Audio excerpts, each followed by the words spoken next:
ati gaafa sin laayikii godhattani viidiyoo sin jalatti lakkaawwama deebi'ee immoo sheerii godhaa እና akkamitti akkana ni fayyadamu birriati biyya arabaatitti akkamittiin biddeen fayyadamtaa hin bitattai ani jireenya koo keessatti biddeen biteen beeku wala sababni isaa ofumaaf mana keessatti dalagadha jechaadha akkamitti akkan dalagadhu maalirraa dalagdaa maalirraa hojjetatta kan jettanii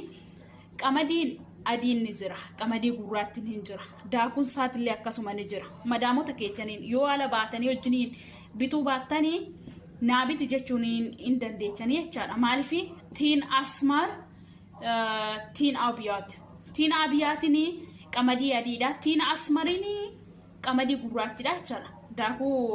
garagara qabaa jechaadha akkuma biyya keenyaa sanitti waan barbaadan ennammoo yoo kan biraa waan daakuu duqeetii barbaadanii tiin abiyaa isa madhiisheedhaan tolchan jettanii bitachuu dandeechanii jechaadha daakuu normaalii dhuma isa kana jechaadha ani normaalii dhuma isuma kanan tolchaa jechaadha yeroo hundumayyuu isuma kanan tolfadha sababni nani qixxaa fi saambusaa waan adda addaa mana keessatti jiraaf hojjedhuuf isumarraa fuudhee fayyadama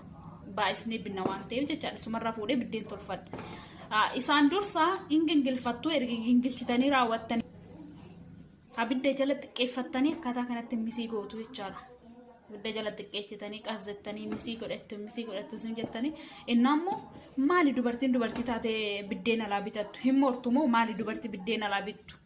harki keechan echa sinnaqe waa hundumayyuu baruu ni dandeessa mana keessatti wanti kamiyyuu wanti biyya keenya keessa jiru kamiyyuu biyya kam keessayyuu ni jira garuu dubartoonni tokko ijaan qabdan ta'e maal akka sin taatan hin beekan shamarran tokko iji keechan akka sin echa akka sin naqu sin maal akka taatan hin beekan dhugumatti sin hin jira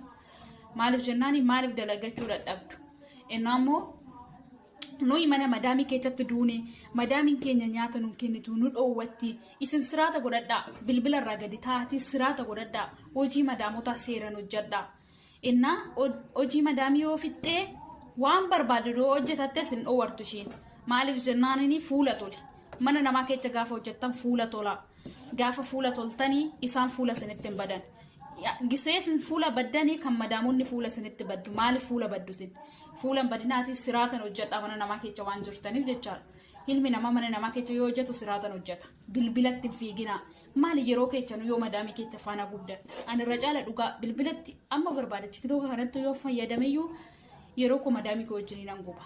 amma barbaade maaf hin taane hojii koo yoo fixeyyuu kanarraan kanafe hojii yoo fixatta